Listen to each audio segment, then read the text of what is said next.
Welcome to Luca and Miguel. Enjoy the video. You start by eliminating variable load. Close background apps and overlays so the game gets full CPU and GPU time. Once done, set Windows power to high performance and disable any adaptive GPU limits. This prevents throttling during quick spikes.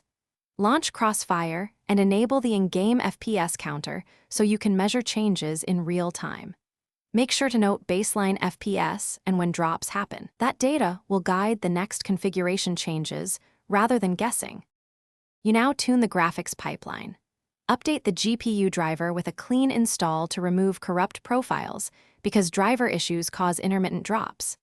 In-game, lower expensive settings, shadows, particles, view distance, and disable VSync to avoid input-induced frame pacing problems.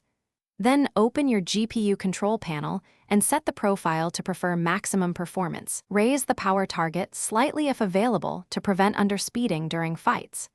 These changes reduce CPU/GPU spikes and smooth, sustained frame delivery. Finish by checking for corrupted game files and removing third-party mods or overlays that hook rendering.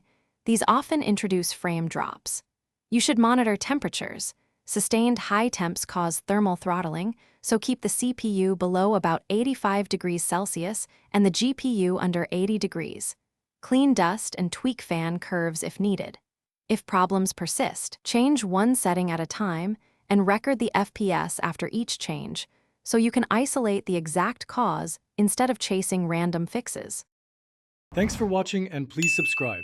It's the best investment you'll ever make.